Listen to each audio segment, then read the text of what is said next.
Hola, ¿qué tal Sin Plata? Sean bienvenidos al ultimísimo episodio de esta serie en la que hemos estado conversando, desmenuzando, analizando, puteando, ¿por qué no? Un poquito la segunda temporada de la queridísima The Last of Us. Vamos menos de 24 horas de la emisión del último episodio y el termómetro de las redes, imperfecto, mentiroso a veces, yo no estoy diciendo que esto sea una verdad revelada, pero pareciera indicar mucha disconformidad con este desenlace, en principio, pero a mí lo que me interesa saber es qué sintieron mis compañeros de episodio. Voy a empezar por presentar a mi queridísima coequiper, soy la Rochi. Rosario, querida, ¿cómo le va? ¿Cómo va? ¿Todo bien? Impecable. Vamos a saludar a nuestro invitado que se ha puesto la 10 durante toda esta temporada, aguantando los trapos. Gran coequiper. Él se niega a que lo llame coconductor, pero ha ejercido la coconducción en varios episodios de esta temporada. Germán Pizza Birra Marvel, ¿cómo te va? Hola, mi querida. Muchas gracias por los elogios. Ha sido un placer. Ya me estoy adelantando al... Parece que me estoy pidiendo, pero ha sido un placer compartir esta temporada, o gran parte de esta temporada, contigo. Muy bien, excelente. Ahora sí, quiero saber lo que más me importa. ¿Qué opinaron ustedes? Y vamos a arrancar por Ro. A ver qué... A ver, me quedé bastante satisfecha con el episodio, sobre todo por el ritmo del episodio. Así que mi veredicto es, está bien. No es, ¡oh, qué bueno! Es, muy bien, muy bien, muy bien. Me gustó el agua, me gustó, me gustó. Bueno, creo que está bien, es lo mayor que te ha sacado esta temporada. No, es que tu veredicto sea está bien, es un elogio en comparación a cómo ha salido del resto de los episodios. Así que, wow. Sí, de hecho, sentí un poquito de pereza con ese plano del final hacia el estadio, con las cultivos y toda la onda de los Wolves. Me dio un toque de pajota, como, oh, ahora van a desarrollar todo esto. Me dio un poco de paja, pero hasta ahí, o sea, ese es el último plano del episodio. Después todo lo demás me había encantado y me gustó, así como experiencia además. Estos últimos dos capítulos, junto con el flashback, el mega flashback del anterior, me parecieron bastante copados para hacer un buen cierre. Bueno, genial. ¿Y vos, Ger?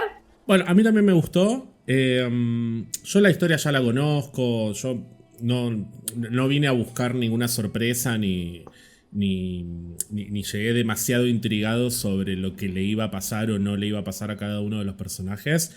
Mi intriga principal pasaba por cómo iban a hacer para meter este corte de temporada y continuar con la historia en la siguiente, porque yo les venía diciendo, y a vos sobre todo, Juli, te venía diciendo que me generaba duda cómo lo iban a manejar y que en el juego hay un momento concreto en el que se puede hacer ese corte y que todo indicaba que iba a ser ese momento, pero no es muy televisivo decidir hacerlo de la misma manera que en el videojuego por diferentes motivos que después lo podemos hablar, pero terminaron haciendo eso y me gustó la manera en la que lo ejecutaron. Tenía ciertas dudas sobre cómo lo iban a hacer y me parece que terminó funcionando. Después, si quieren, cuando hablemos un poco más en detalle, les digo qué me parece y por qué lo vivo así con la experiencia de haber jugado el juego.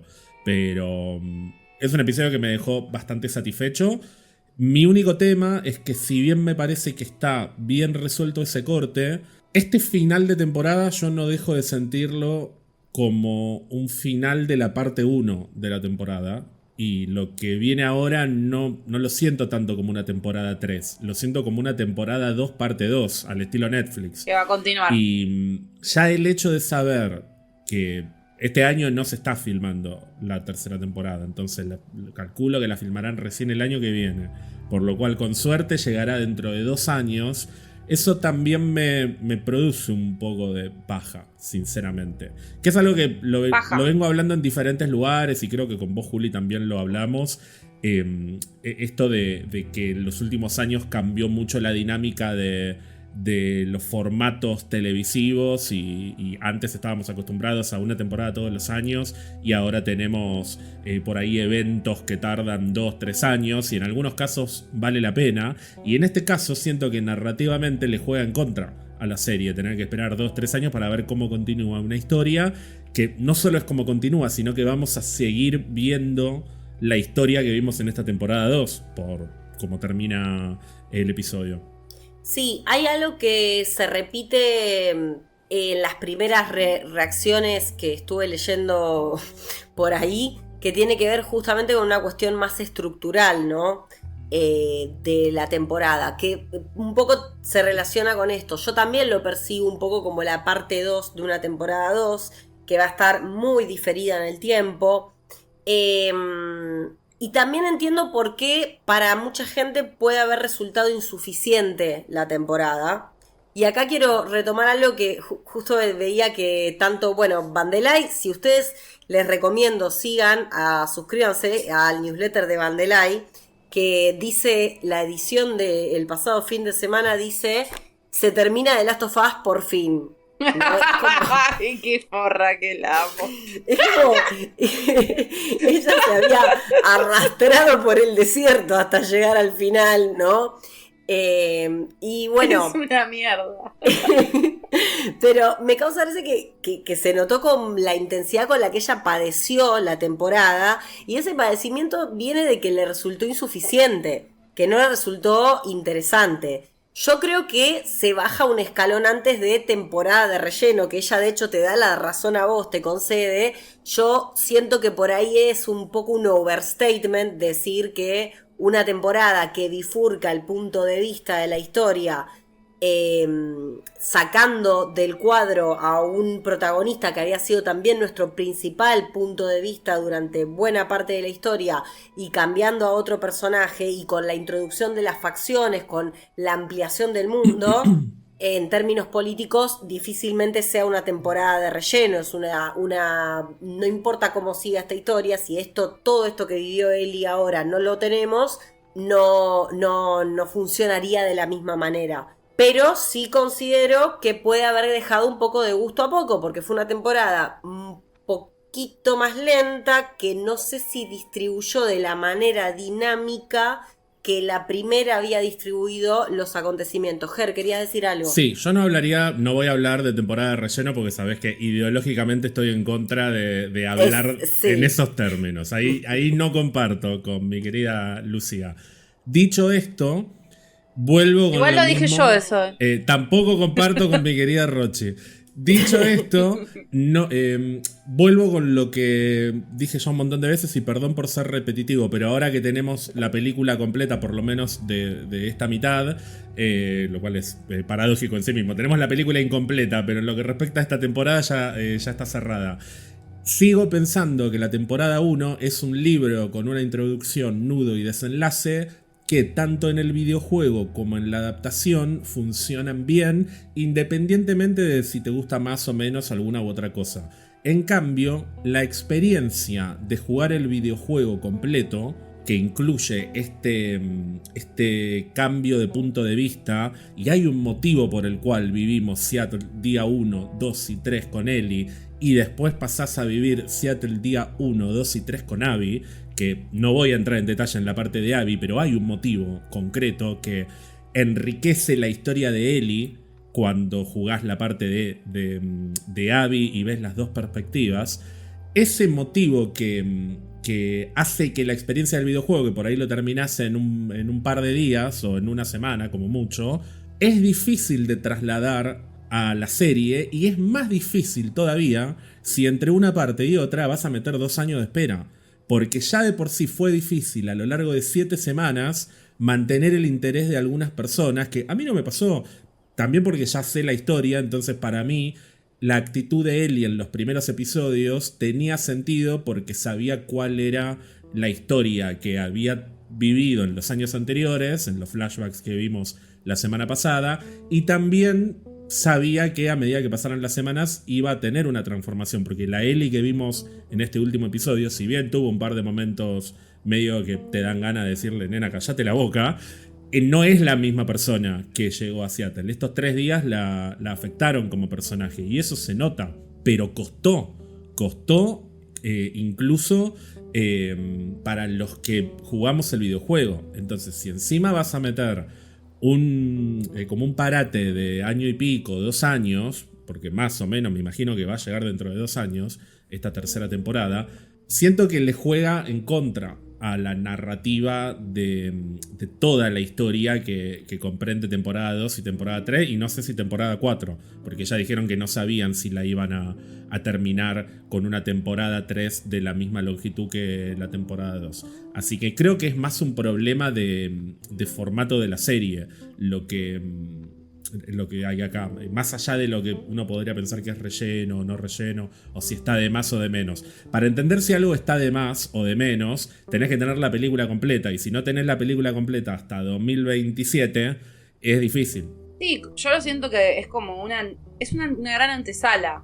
Y de hecho los primeros episodios de la temporada fueron conclusivos de cosas que habían quedado sueltas de la primera temporada. Entonces, quizás como tratando de hacer una pequeña reivindicación a lo que dije de que es relleno, porque nada, estoy enojada con la temporada y con que me haya bajado el interés. Estoy enojada porque era algo que me gustaba mucho, esperar las tofas los domingos. Me puedo reivindicar diciendo que siento eso, que es un gran epílogo, ¿no? ¿Epílogo escucharon al principio del libro? Prólogo. Sí. Es como prólogo, claro. No, epílogo al final. Claro, bueno, un gran prólogo. Es como un prólogo larguirucho, que arranca desde el episodio 2 en adelante. Pero, de todos modos, siento que se nota bastante que hacia dónde va, y esto que decís vos es clave, de conocer el juego, de haberlo jugado, todo como para mantener cierta paciencia y expectativa. De todos modos, siento que quedó bien marcado que es una serie que tiene una ambición limitada también. Me parece que antes, con toda la expectativa que había detrás de que Ellie es el antídoto, las luciérnagas, había tanto por saberse que yo en algún momento tuve la sensación de que se venía algo grande, y ahora es como, bueno, post-Jackson, que creo que era lo grande que yo quizás percibí, que se venía. Siento que es una serie que, como dice Juli, habla de cosas muy puntuales, sentimientos, emociones puntuales de personajes muy puntuales también. Entonces me quedó en claro hacia dónde está la ambición de la gente que hace esta serie, hacia dónde va. Y entonces es como que también haber bajado un poco esa expectativa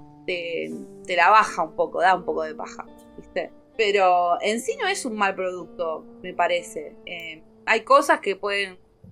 Como en algún momento fuera de este episodio charlamos sobre Andor un poco, le cuento a la gente, que había cosas de Andor que eran como, decís, che, pará, hay momentos donde el set es impresionante, el CGI es impresionante, y hay otras cosas que por ahí están descuidaditas, que, bueno, ninguna serie es tan regular y tan perfecta todo el tiempo, ¿no? Uno puede tener cierta paciencia a veces y otras veces no. Mi amiga Lucía, por ejemplo, tiene poca paciencia.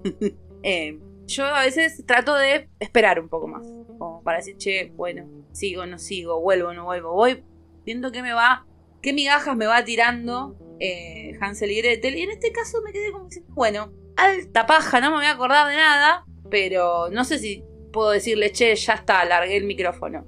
Mic drop, terminó todo con las tofas. Bueno, ¿qué pasa? ¿Qué pasa con esta Abby? Tanto que dijimos acá, que no la pudimos conocer, que qué sé yo. Ahora la van a presentar. Y nos recabe. O sea, bueno, quisiera también, después de que podamos charlar un poco más sobre el episodio, tener un momento de especulación respecto de la tercera temporada, porque me interesa hablar sobre esto, ¿no? Me interesa hablar sobre el cambio de foco hacia el personaje de Abby. Pero si les parece, lo voy a dejar para el final. Me quiero meter un poquito en este episodio que te demuestra que no importa cuál sea la situación apocalíptica, siempre puede ser más apocalíptica sumándole un triángulo amoroso. Tal vez el triángulo amoroso más rápida y abruptamente resuelto de la historia de la televisión, ¿no? O sea, no hubo mucho tiempo para generar conflicto ahí.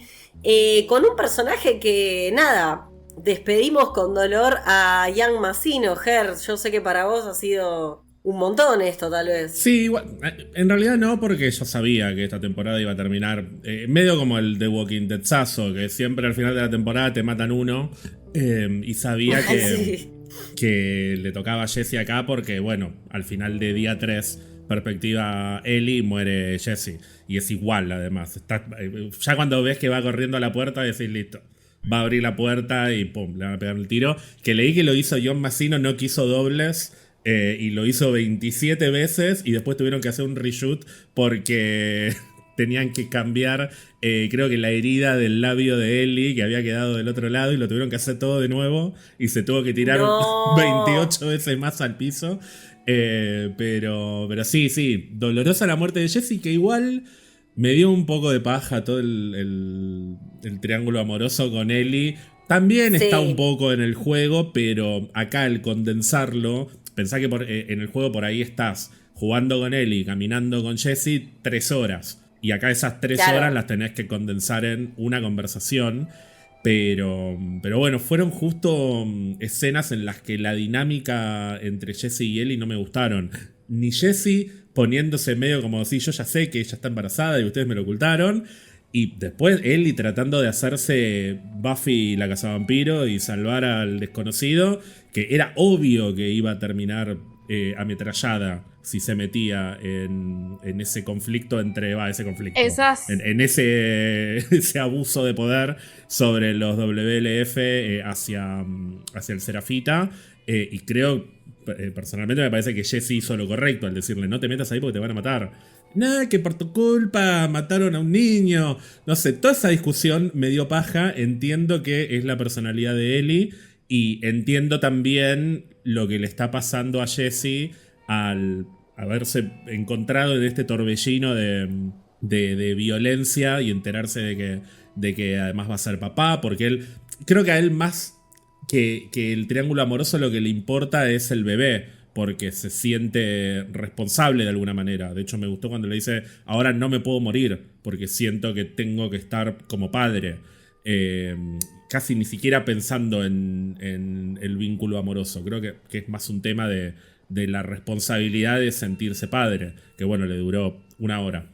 Fue muy Glenn igual eso. ¿No fue muy Glenn? ¿Te acordás de Glenn cuando está embarazado con Maggie? Sí, yo no los veo muy... Como los dos asiáticos, ¿viste? Glenn, el otro también es asiático. ¿Sí es? Glenn es coreano, sí, los dos son coreanos. Es coreano. De hecho, curiosamente son hermanos, los dos actores, John Massino y Steven Yeun, hacen de hermanos en Beef. Mirá, ahí va, me encantan estas cosas. No, lo que te quería decir, hace un rato te interrumpí, pero tenía que ver con esto que decís del carácter de Ellie, que es lo concateno con la semana pasada, el relato de la semana pasada de qué infumable esta pendeja. Por esas cosas uno se pone como, o sea, no pensás, ¿por qué no pensás? Tenés todo un montonazo de razones por las cuales estar ahí y te las olvidás en 5 segundos porque necesitamos que se vea la lógica del personaje y la coherencia del personaje que está al lado tuyo. Viste que ahí queda medio, viste, como vamos a darle un espacio a la voz y la coherencia. Y hay mucho espacio para las últimas palabras también por momentos. Eso es medio The Walking Dead soso. Mucho espacio para las words. Mucho. Pero bueno, igual me gustó conocerlo un poco más. Porque casi ni lo vimos al personaje, ¿viste? Esto es lo que dice Juli. Se resuelven las cosas rápido. Y yo ni siquiera los vi ser novios a Dina y al chabón. ¿Cuánto tiempo aparecen siendo novios en el primer capítulo? Lo que pasa es que... Con el anterior, en la temporada anterior. ¿Cuánto están? No, en la temporada anterior... No, es que en la temporada anterior no están, ¿no? O sea, son personajes que arrancan la primera temporada. Y la verdad es que yo creo... entiendo, es que no los ves justamente porque no necesitas verlos. Porque en realidad la historia ahí es... Yo Dina sí y hubiera Ellie. necesitado verlos para creérmelo más. Pero es que... O sea, no sería necesario para la narrativa que ellos proponen, pero sí para el espectador, para darle credibilidad. O sea, ¿qué saben ellos que necesita el espectador aparte? O sea, en eso estuvieron flojeli. Y no lo había pensado, y cuando leo esto acá que planteas está muy bien. Muy rápido resuelto este triangulito. Mostrámelo coger un poco, a ver. Pasa que yo creo que también hay algo de... esto creo que es culpa, entre comillas, de que esto sea una adaptación del videojuego. En el videojuego, al estar el 90% del tiempo enfocado en el personaje que manejás, todos los personajes que te rodean son accesorios. Y creo que en la serie pasa lo mismo. El punto de vista principal siempre es el de Joel y el de Ellie en la primera temporada, y ahora el de Ellie y el de Abby, depende de cuándo, en qué momento de la historia estés, y tal vez un poquito de Tommy, porque le dieron un poco más de importancia a Tommy en algunos episodios, sobre todo al principio, y ahí también se siente un punto de vista, pero uno por ahí esperaría, más como consumidor de series que de videojuegos, que desarrollen a todos los personajes y que entiendas más las relaciones entre todos. Pero acá no, acá son todos satélites alrededor de los principales. A eso voy, se nota la funcionalidad además de los diálogos. Cuando le dan más espacio a uno, a este lo van a pichar, este chao, caga fuego. ¿Entendés a lo que voy en esas cosas? Igual lo estoy analizando ahora, chicos, o sea, no es que en el momento dije... ¡Ay, estoy indignada porque es el triángulo amoroso más breve de la TV! Ni en pedo lo sentí, ¿eh? Yo me entregué y eso significa que es efectivo el episodio para entretenerte con el ahora, ¿no? Pero ahora que se me abrió la posibilidad de reflexionar, y sí, estaría bueno que haya un poquito más de desarrollo de personajes. Espacio tienen, pero bueno, veremos. También me encanta poder hacer un paralelismo con el juego. Me gusta esto, porque... Me parece que el que no ve el juego dice, che, ¿qué onda? Está medio desamparado. El que nunca jugó, ¿no? Es Está que en el juego por ahí ese. no te hace ruido, pero acá sí.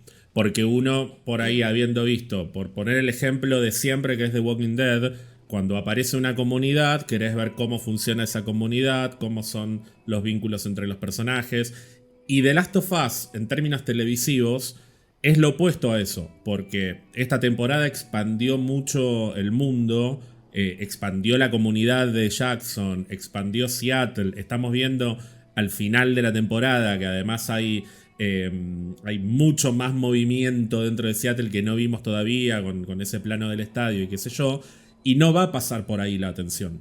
Por más que se expanda el mundo y aparezcan grupos en conflicto, el 90% de la atención va a estar en lo que le pasa a Ellie y lo que le pasa a Abby, y en esa sed de venganza que las mueve a las dos.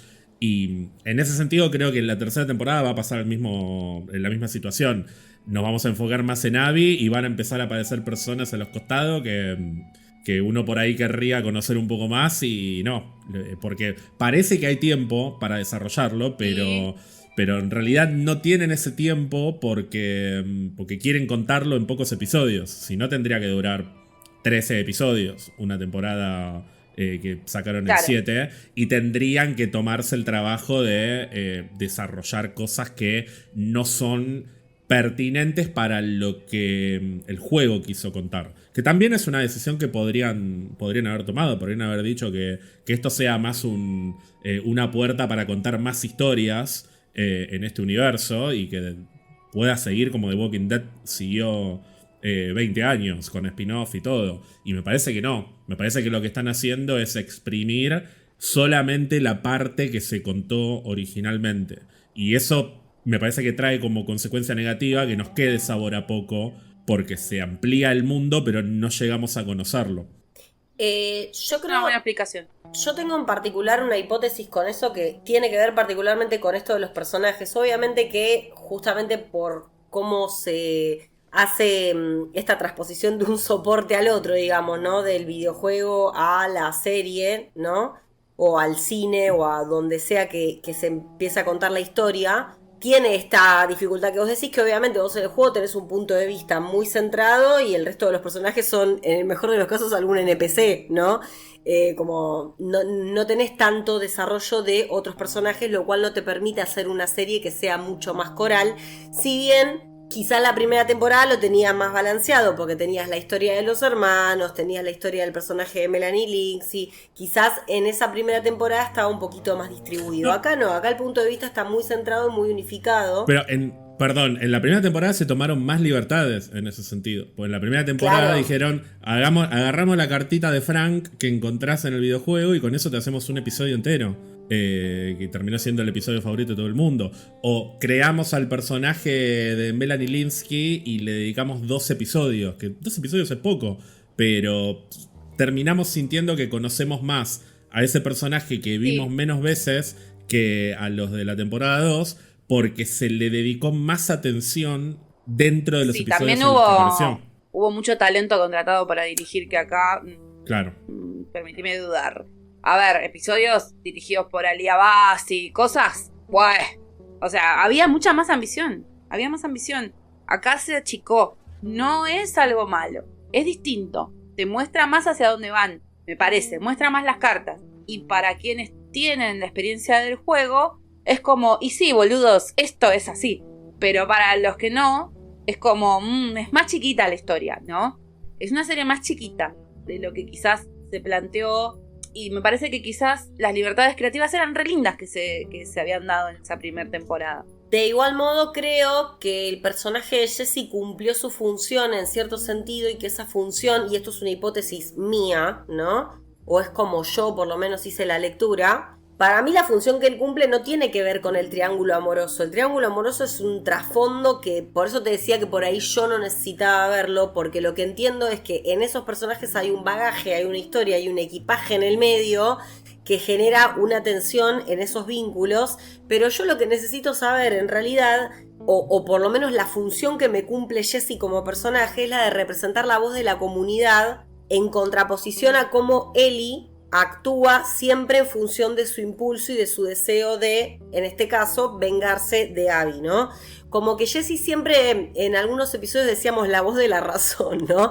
Siempre el chabón que medita, el chabón que está más calmado, que está pensando siempre en la comunidad. De hecho, en este episodio, en uno de los episodios dijimos que él había votado que no, y acá tuvimos la confirmación de que él votó que no a esta expedición mercenaria que Ellie quiso encarar, porque él piensa en la comunidad, piensa tanto en la comunidad que incluso le confiesa, que incluso él mismo te dice, sí, yo a Dina la amo, pero no como la amás vos, que es algo que un poco trasluce desde el principio. Vos te das cuenta que Jessie tampoco es que está hasta las manos con Dina, sino que tiene un vínculo y un cariño y un afecto, pero realmente le da igual desde el principio la situación. A lo sumo lo incomoda, en este caso, no saber algo tan importante como que Dina está embarazada, que es algo que él considera que tendría que haber sabido, porque saberlo le cambia la perspectiva sobre no me puedo morir, que hace todavía más triste lo que vemos después. Pero ¿por qué no se puede morir? No se puede morir porque él vive para un otro. Del mismo modo que no siguió a la chica de la que se enamoró para quedarse con la comunidad, del mismo modo que votó contra la iniciativa de Ellie, a pesar de que él también sentía afecto por Joel, seguramente, no creo que no haya sentido esa necesidad, ni que tampoco entendiera lo que significaba para Ellie, pero fíjense que su manera de ser justo y parcial con ella, por algo dicen que iba a ser la nueva María. Él vota que no, pero le dice a Ellie, che, ¿por qué no te escribís el speech? O sea, le da el consejo para que ella tenga una oportunidad, pero que esa decisión sea de la comunidad. Y por eso digo, sí, igual te agrego algo. Jessie está súper metido con Ellie también, no desde lo sentimental amoroso. Crecieron juntos, pero sí. Zarpado. Yo volví a ver el episodio anterior, porque no lo había visto mi marido, y lo volví a ver un rato antes, y varias veces ella menciona, al punto que Joel le dice, ¿pasa algo entre ustedes? Como que estaban re pegados. Crecieron juntos. Y hay un, si tú saltas, yo salto de ellos dos en un momento, en el diálogo, en el de, vos hubieras hecho lo mismo por mí. Entonces, me parece que inclusive hasta creo que la quiere más a Ellie que a Dina todavía, el chabón. Yo eso no lo había notado. Lo noté en este capítulo. Perdón, que te interrumpí. No, es que de hecho, sí, para mí tienen un afecto muy especial. Y ahí también te confirma que él la encara a Ellie con algo que es real y que se confirma minutos más tarde. Porque cuando tienen que ir a buscar a Tommy, ella en el momento que le cae la ficha que el lugar que está viendo es el acuario y que en ese lugar puede estar Abby, inmediatamente lo abandona en su búsqueda, ¿no? Y sin embargo, Ellie es un personaje leal. Y eso no cambia por esa impulsividad. Porque cuando le dice, sí, yo también, si alguien te hubiera llevado a vos, creo que dice algo así como prendería fuego el mundo, incendiaría el mundo para encontrarte. o una cosa así.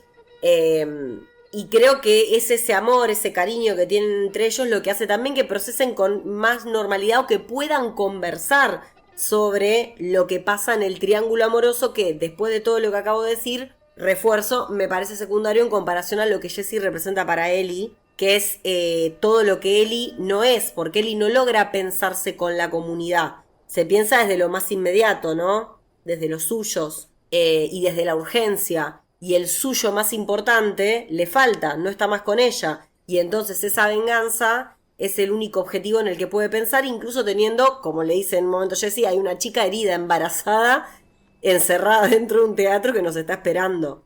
Pero bueno, nada, eso era lo que quería acotar respecto del personaje de Jessie en particular, que en paz descanse.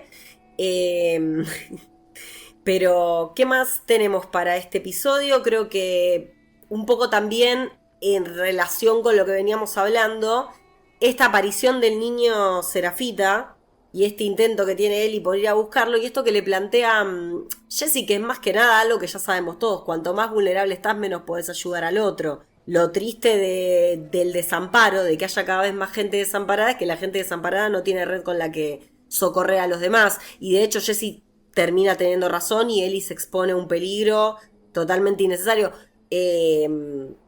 Nada, quiero saber más de los... Yo quiero saber más de los Serafitas. No sé si estoy obsesionada con algo que después va a terminar siendo una boludez, pero cada vez se les da un poquito más de espacio y... A mí y también me copan. Sí, quiero saber qué tantas facciones hay también, porque en un momento vieron que ven la pintada en la pared de Feel Her Love y dicen, che, es distinta a la otra, que para mí no es más que un comentario sobre la religión en general, ¿no? Cuando uno revisa los cultos religiosos a lo largo y ancho del mundo, hay figuras que se replican casi de manera idéntica, pero tienen distintas caras o distintas historias, ¿no? Y eso me interesó porque dije, capaz que hay más de una facción. ¿Cuántos serafitas hay? ¿Cómo llegó a ser tan masivo eso? ¿Son igual, masivos o parecen? ¿Vieron el making of ustedes del episodio? Sí. El momento en el que hablan de que todos los actos de los Wolves son en consecuencia de los actos de los serafitas, y que los serafitas son los malos, que ellos son los que actúan sin justificación dentro de la lógica de ese mundo o de esa moral, ¿no? Sin justificación dentro de la moral de ese nuevo mundo que estamos viendo planteado. Porque constantemente estamos viendo en la serie, los últimos capítulos, en que aparecen serafitas y lobos enfrentados, que matan a uno y después cómo matan al otro, y cómo matan a uno y matan al otro, ¿no? Esta acción y reacción. Y me gustó esta aclaración como de que, bueno, en realidad todo empieza por los serafitas. Y me da la sensación de que quizás en el afán de desarrollar a Abby nos enteremos de cómo empezó toda la joda, de cómo arrancaron estos personajes. A mí me interesan. Cualquier cosa medio medieval que tiene tortura y que es me gusta. A mí esas cosas retorcidas me van. Nada más. No. Después yo quiero que hablemos del cliffhanger. Yo sé que me estoy salteando todo. Pero... Entonces, finalmente Ellie termina haciendo, mamita, lo que se te cante y yendo a buscar a Abby, y pasa lo peor. O sea, y yo cuando digo lo peor es, otra vez, en muy poco tiempo vemos que a Ellie le van pasando situaciones cada vez más horrorosas, ¿no? Que casi imposibles de atravesar, que es finalmente llegar y encontrarse con Owen y con Mel, con estos dos compañeros de Abby. Owen, que la verdad estuvo poco tiempo, pero me llenó un poco la paciencia. Owen me cayó mal, es como Abby, que viene también de este... Pero después un poco también lo entiendo porque viene de lo que Isaac conversa con el personaje, por favor, Ger, si recordás el nombre del personaje que conversa con Isaac, es la chica que manda a su hijo... Sí, pero no me acuerdo el nombre, ya te lo digo. Sí, bueno, es el personaje que manda a su hijo a sellarse en el nivel del hospital, Elise. Bueno, esa conversación donde dicen que Abby es como la única que tiene la capacidad de suceder a Isaac en su eventual deceso, ¿no? Y... esta cuestión de, bueno, todo bien, pero esa persona en la que vos estás poniendo todas las esperanzas está desaparecida en acción. O casualidad, sabiendo lo que pasa al final del episodio, tan igual a Ellie. su comunidad la necesita para algo y ella se fue a la mierda porque, bueno, venimos a esta escena terrible en la cual Ellie trata de sacarle a Owen y a Mel la ubicación de Ali. Owen hace el amago de disparar, ella le dispara con tanta mala leche que hace un 2x1 y se revela que Mel está embarazada y le dice, che, haceme una incisión para poder sacar al bebé, y Ellie no puede ni reaccionar ante eso porque no sabe cómo hacerlo y la chica muere con el bebé en la panza. Hermosa actuación de las dos chicas, tanto de Bella Ramsey como la actriz, de la cual voy a buscar el nombre ya mismo para reconocerla como corresponde. Ariela Banner. Muchísimas gracias. Es espantosa esa escena. Yo no sé cómo la sintieron, pero fue como... Es terrible. Esa chica hizo un personaje re lindo en una serie de Marvel que nadie recuerda porque la vieron 17 personas, una de las cuales fui yo, que se llamó Runaways. Y fue una linda sorpresa encontrarla en esta serie. Bueno, hizo una gran perfo, la verdad. Nada, me pareció muy desolador y es lo que desencadena la situación del final del episodio. O sea, el ciclo de violencia, ¿no? Una y otra vez reeditándose, pero esto me parece que es más doloroso todavía porque creo que ella inmediatamente piensa en Dina cuando pasa esto. No es solo el hecho de que se le murió esta piba y que no pudo hacer nada por sacar al bebé. Que ojo, yo leí algunos comentarios. Yo un poco pensaba, ¿no? Gente que decía, perdido por perdido, clava el cuchillo donde haya. No, bueno, está bien, pero Raúl, estás sentado en el sillón comiendo pizza y tomando cerveza un domingo a las 11 de la noche. No estás en un escenario post-apocalíptico, en una ciudad asediada por un grupo de fanáticos pseudo-religiosos protomedievales en conflicto con una organización paramilitar mientras te persiguen zombies infectados con Cordyceps, además de que acabas de superar la muerte de tu pseudo figura parental que era el mismísimo Pedro Pascal. Nadie puede esperar que Ellie actúe de manera racional en ese contexto como lo haríamos nosotros supuestamente, ¿no? Bueno, cortarle la panza. Es claro que está paralizada por el miedo esa chica, claro. Por el miedo y por otras cosas, porque por eso yo también la semana pasada les preguntaba por su opinión sobre Abby y sobre la historia de Abby, porque sin haber visto a Abby, incluso en este último episodio que aparece recién al final, yo ya me siento en condiciones de preguntarles, ¿todo lo que está haciendo Ellie está a la altura de lo que hizo Abby? ¿Es peor? ¿Están a mano ya? Como que bueno, listo, quedamos acá, cortamos. Porque es un horror esa escena con Owen y con la embarazada, que no me acuerdo el nombre, Mel. Es casi, y además le agregás el asesinato anterior, el del día anterior, que también la tuvo a Ellie, a Nora, que también la tuvo a Ellie en un rol bastante sádico y que bueno, que al principio del episodio vemos que está muy movilizada por haber hecho eso. Entonces, tenga o no tenga justificación Abby, ya Ellie cruzó, se pasó 15 pueblos. Sí, pasa que está en la lógica también de... Estas son de las cosas lindas que tienen a veces los diálogos de esta serie, que se plantean lógicas morales divertidas, ¿no? Cuando conversa la última vez con Joel y Joel le dice, esto solamente lo vas a entender, tienes en algún momento hijos, este tipo de amor, y se plantea esto de mi vida tenía un sentido, mi vida tenía un propósito, ¿no? Porque él, en vez de decir cualquier tipo de justificación lógica, usó la de porque yo te amo, ¿no? Y me parece que eso identifica al espectador promedio que sigue bancando la causa de Ellie. O sea, porque todo lo que está haciendo Ellie es detestable. Como es Dexter, hace un rato hablábamos también, gente, ustedes no saben, pero estábamos hablando de Dexter out of the record. Y Dexter es detestable, ok, sí, es una mierda. Pero todo lo queremos a Dexter, o sea, entonces, ¿cuál es la pulsión que nos lleva a bancar a Dexter? La empatía. Empatizamos con Ellie, no importa si Abby ahora va a ser la salvadora de la humanidad, la que tenía todas las razones, porque la queremos. Que sería la justificación, me parece, como espectadores. El tema es que a mí, por ejemplo, yo no la quiero. A mí me chupa un huevo lo que le pase a Ellie. Claro, me gustaba más el personaje de Joel, Claro, yo era Team Joel, la full. Y ahora me voy encariñando un poquito, qué sé yo, pero entiendo que la gente está viendo el mundo en los ojos de Ellie, que está fierísima. Es que está re fiera ella, está reputadísima. Lo que me pasa a mí, no me pasa solo con Ellie, me pasa en general con muchos personajes. Hay personajes que yo quiero y que no necesariamente me caen bien. Y a mí Ellie me cae como el orto. Me cae como el orto en la temporada 1 y me cae como el orto en la temporada 2. Y aún así, estoy muy encariñado con ella. Y es verdad. Contrario a lo que comentás vos, cuando yo veo esto, no quiero más esto para ella. Que es un poco lo que le pasa a Jessie también. Y lo conversa con Dina también al principio del episodio. Le dice, nos tenemos que ir, vámonos. Y el único motivo por el cual no se fueron es porque le falta Tommy en este momento. Pero yo creo que al principio del episodio Ellie ya había entendido que, che, hasta acá estamos. Me parece que cortemos con esto porque ya no hay vuelta atrás.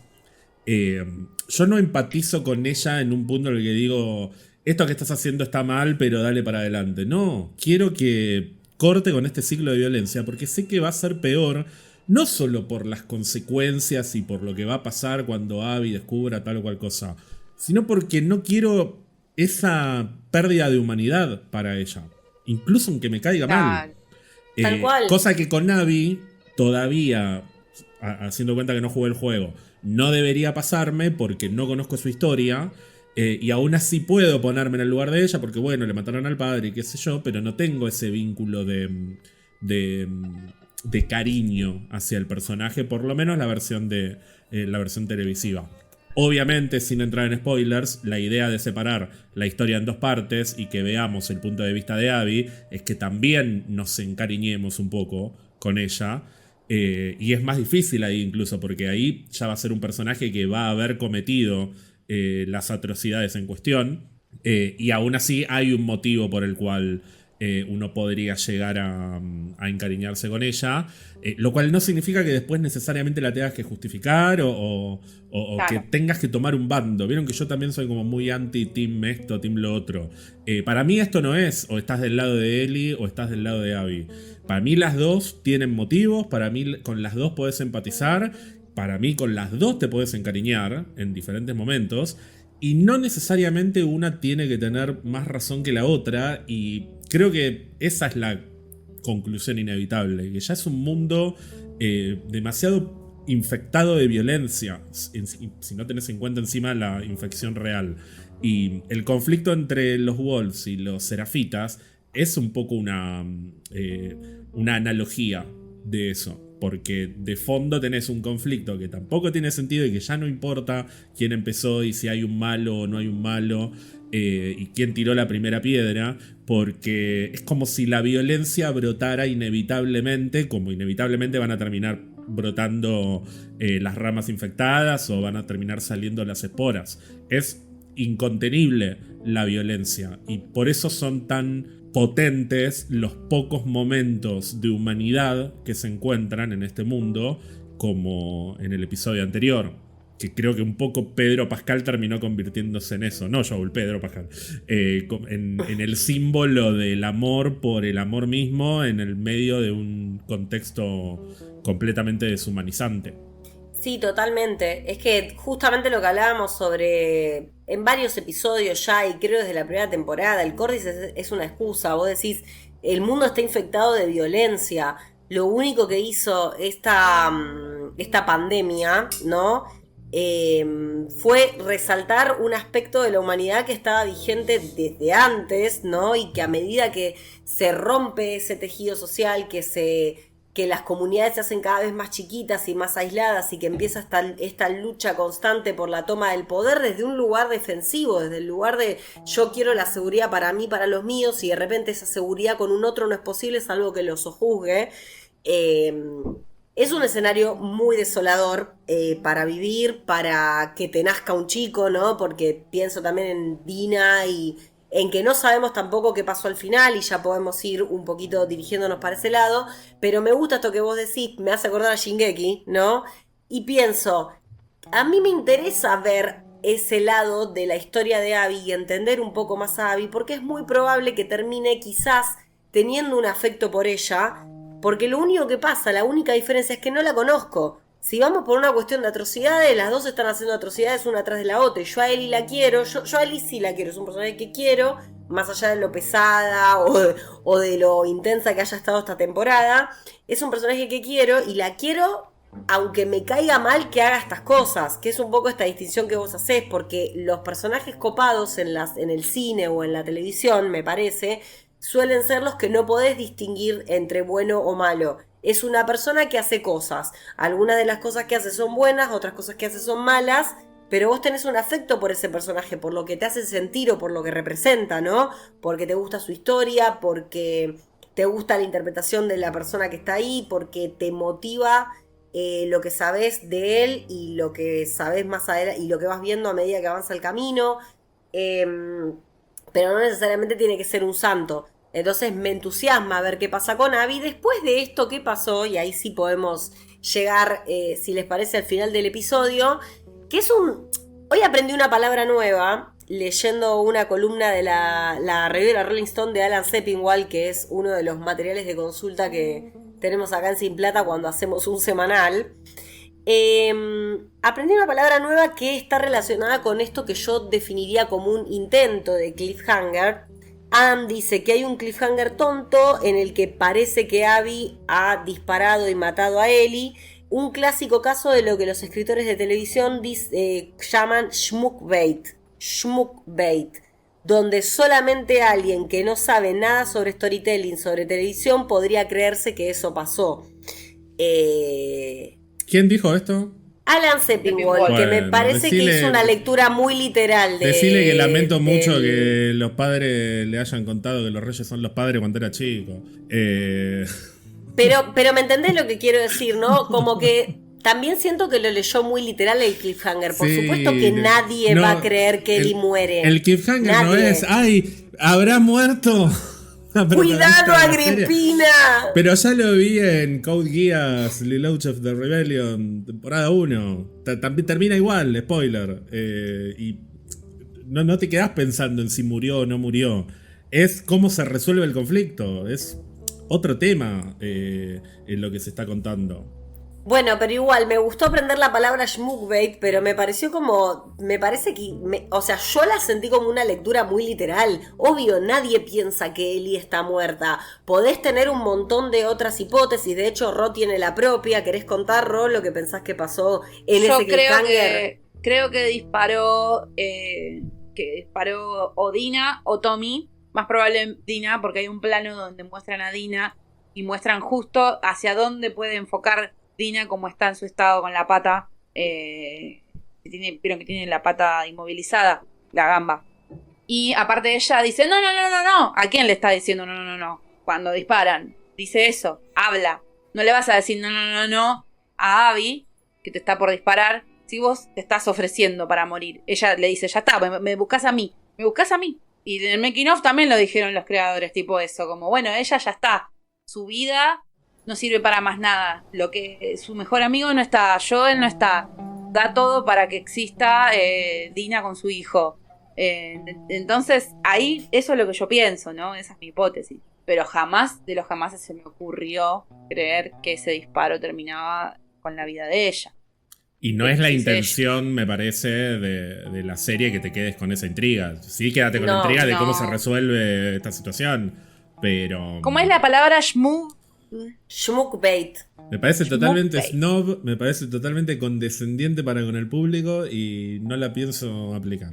Igual a esta gente le gusta inventar cositas, ¿viste? Como Pixie Bringer. Pero igual son las cosas que me pasan a mí con las reseñas de Sepinwall en general. Sepinwall es el marido de Lucía, es el marido de Mandela y Series, quiero que sepas.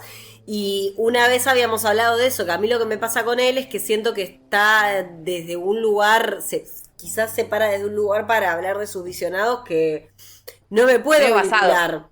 Claro, más basado. Lo que no quita que no haga comentarios interesantes, porque yo de hecho leo sus críticas no solo para alimentar el pod, sino también porque me gusta leerlas, me gusta lo que escribe el tipo, pero me cago de risa cuando leo estas cosas porque me lo imagino con una copa de vino diciendo, ay sí, el final de The Last of Us, oh, terrible schmuckbait, dale.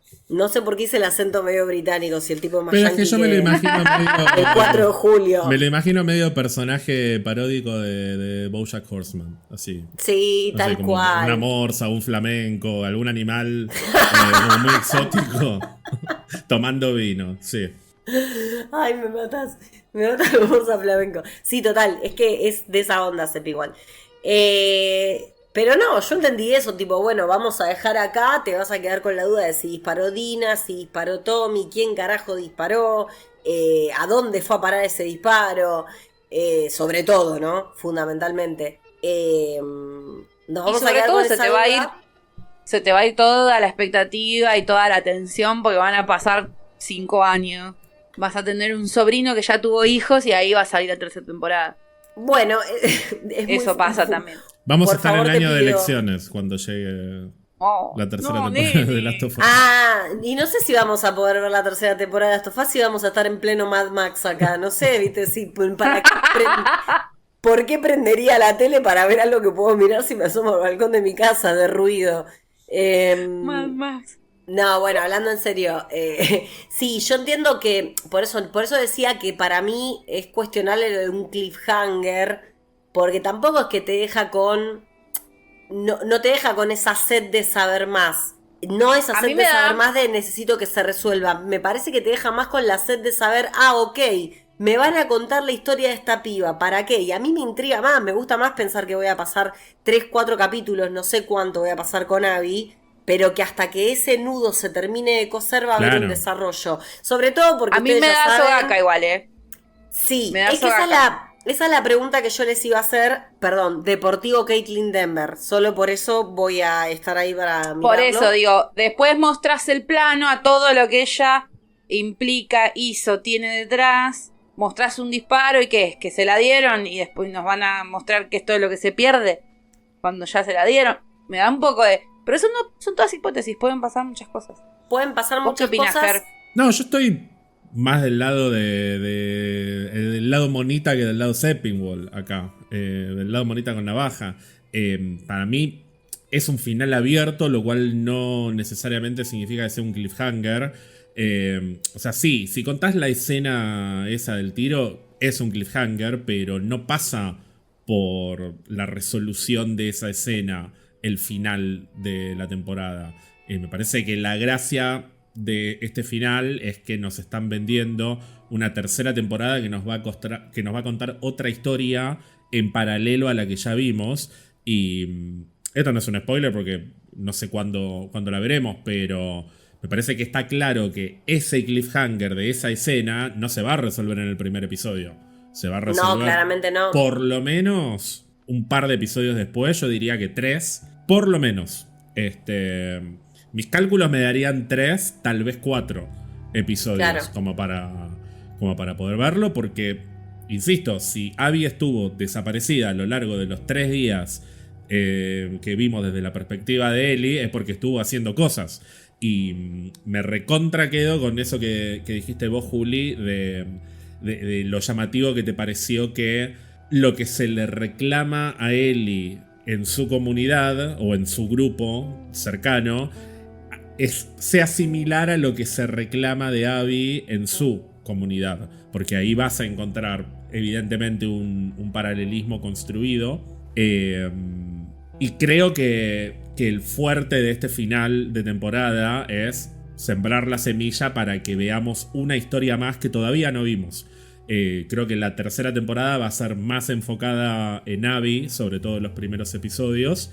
Y es todo lo que puedo decir porque ya sé cómo continúa. Así que tengo ganas de verlo. La segunda parte del juego, que es la parte que jugás con Abby, tiene cosas que están muy buenas. Y hay mucho de esa segunda parte que se fue vendiendo en esta temporada. Yo mencioné en algún momento que el personaje de Oscar Isaac me sale, pero no es Oscar Isaac. Isaac es el personaje y Jeffrey Wright es el actor. El personaje de Jeffrey Wright, que es Isaac, que lo interpreta Jeffrey Wright en el videojuego también, aparece recién en la parte de Abby, porque tiene que ver con Abby. Lo mismo los Serafitas, que si bien aparecen tangencialmente, no tienen tanta presencia como en esta temporada. Y bueno, porque vendieron cosas que van a explotar en el costado de Abby, digamos. A través de la perspectiva de Abby es que el espectador o el jugador entiende más sobre el conflicto entre los lobos y entre los serafitas, además de que entendés más sobre las motivaciones de Abby. Y es una parte del juego que está muy buena y hay algunas secuencias que son muy buenas. Que nada, no puedo decir mucho. Había habido un episodio nuestro, creo que el primero o el segundo, con Juli, que hablamos sobre lo que decían los creadores sobre el efecto espejo que buscaron intencional entre Abby y Ellie. Esto está pensado. De hecho, está pensado. No voy a spoilear, pero va a ser mini spoiler. Vamos a ver escenas de Abby que están transcurriendo prácticamente al lado de las escenas de Ellie en la tercera temporada. Hay un par de escenas de la segunda temporada que de hecho hay gente que ya está especulando que algunas cosas que se escuchan de fondo tienen que ver con lo que está pasando con Abby en esa escena. Y eso está bueno. A nivel narrativo, técnico, o sea, al margen de que después por ahí es una porquería, ¿no? Pero está bueno como espejo. Porque las dos van a estar atravesando situaciones relativamente similares. No, y aparte me parece que es un golazo, es un desafío en términos narrativos poder hacer esta temporada con la perspectiva del personaje y que vos puedas reconocer estos detalles que vos comentás, esto de que hay cosas que están pasando en el universo, en la historia de Ellie, digamos, y cosas que están pasando en la historia de Abby en paralelo y que la puedas distinguir porque, bueno, se escucha tal cosa y lo vinculás. Esta sensación de que siempre hayan estado cerca y también nos permite tener ese espejo en forma completa. Porque si no, nosotros lo que vemos hasta ahora de Abby es una persona que acaba de cargarse en la misma temporada a dos personajes queridos. Y se fue a dormir la siesta. Y se fue a dormir la siesta, tal cual, y se despertó con un libro en la jeta. Pero no sabemos mucho más. Ahora empezar con ese conteo y poder ver esos días le va a dar un poco más de carne y yo creo que ahí quizás se termine de cocer esta temporada que tuvo un aspecto más introductorio a... que tampoco sé si tan... Bueno, esta cuestión de si es un prólogo, si es un epílogo, no sé si es tan así, pero sí entiendo que sienta las bases para algo más grande y que ese algo más grande solo lo vamos a poder apreciar cuando conozcamos a Abby en mayor profundidad. Sí, pero vuelvo a lo primero que dije. Todo esto que estoy diciendo me parece que está buenísimo, pero siento que pierde fuerza cuando se separa la historia en temporada 2, temporada 3 y tenés que esperar 2 años para ver cómo continúa. Siento que es parte 1 y parte 2 de una misma historia. Y que tendrían que haber tratado de encontrar la manera como para poder contarlo como una parte 1 y como una parte 2. Vendé la temporada 2 parte 1 en, no sé, en 2025 y la temporada 2 parte 2, aunque sea principios del año que viene, que igual es un montón, pero por lo menos que se sienta un poco más orgánico y que no quede como, bueno, y a ver cómo la continúan.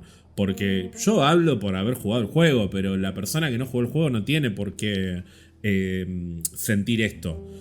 Si vos no jugaste el juego y tenés que conectar solamente con los elementos que te da la serie, yo creo que corres el riesgo de, como producto, de perder el interés de muchas personas. Y de hecho ya le pasó a Rochi, le pasó a Lu. O sea, hay un montón de espectadores que pierden el interés por diferentes motivos, porque la serie se ajusta a dinámicas y formatos narrativos que son propios del material original. Puede salir bien y en algunos casos puede no ser suficiente, me parece. Sí, totalmente. Coincido. Bueno, hasta aquí me parece que estamos llegando al final. Nada, sensaciones de cara a lo que viene, no sé, ¿cómo la pasaron? Es decir, Germán, vos la pasaste bien viniendo acá a tener el trono de Rochi y después a acompañarnos a sumarte. Yo la pasé bárbaro. Cuidé el trono de Rochi, espero que haya valido la pena. Pero claro, ¿no? Yo la pasé mejor con ustedes que viendo la serie. Así bueno, que gracias por bancarme, gracias a la gente por bancar. Me encantó que se armó esta metaserie de entre la especulación de si yo volvía o no, fue muy divertida. Para Gracias, mí, Ger, por bancar la ahora parada. hay que hacer el podcast con la perspectiva de Rochi de todos los días en los que no estuvo. Claro, relaja más era. Pero bueno, ese es un chiste que estaba aguantando bueno. desde hace 5 semanas y no lo podía hacer para no spoilear el final de la temporada. Sosteniendo El primer día que no vino patience. Rochi quise hacer este chiste y no podía, pero bueno. Pero Sí, ahora lo voy a- podés. Ahí te tiré una frase de ahí de la serie, ¿viste? You see, patient. Cuando la lleva al museo. Dice, you see, patient. I was saving this for a special occasion, le dice, ¿viste? Bueno, te encontraste tu momento especial. Ger. Totalmente. Me mata que ella no se acuerda que Dina y Jessie aparecieron en esta temporada, pero te puede citar de punta a punta el diálogo de Pedro Pascal, lo que es el amor. Porque lo amo a él, yo lo requiero. Boluda, la gente capaz que escuchó, ahora va a escuchar el coso de Canes. Lucía lo reputea y yo lo requiero a Pedrito. Rochi, tenés que ir a ver Los Cuatro Fantásticos con Pedro Pascal, entonces. Sí, totalmente, hay que ir a ver los Cuatro La- Fantásticos. Y Lucía... ¿Cómo dije que le va a ir a ver? ¿Te acordás que vimos el adelanto? Vamos a ir a ver los Cuatro Fantásticos. Yo quiero verla. Y Lucía tiene un problema. Lucía tiene un problema con los hombres trola. Yo llegué a esa conclusión. Lucía tiene un problema con los hombres trola. Porque Que fíjate le que es repetrola, sí. Chalamé o Chamamé, Pedro Pascal, como que cuando el hombre está orbitando en trola, ella necesita dejar de verlo, se harta. Entonces tiene sentido que lo esté puteando al pobre Pedrito. Los que no lo hemos puteado y lo hemos llorado y abrazado y amado, hemos sido nosotros en este espacio. Lo requiero. Sí, Lo requiero. sobre todo vos. Y bueno, oficialmente le ponemos el moñito a una nueva cobertura semanal. Yo estoy muy contenta de haber podido llevar esto adelante todas las semanas para hablar de esta serie. Más allá de que haya sido una temporada más tranqui, una de esas temporadas que después uno se pregunta, mira, capaz que no daba para un semanal, y sin embargo me parece que dio, que se pudieron hablar muchas cosas. Bueno, más Estuvo tranqui hasta ahí divertido. nomás, porque a la segunda semana te mataron a Pedro Pascal a golpe. Bueno, sí, Sí. un poquito. Fue un poquito fuerte, fue un momento álgido.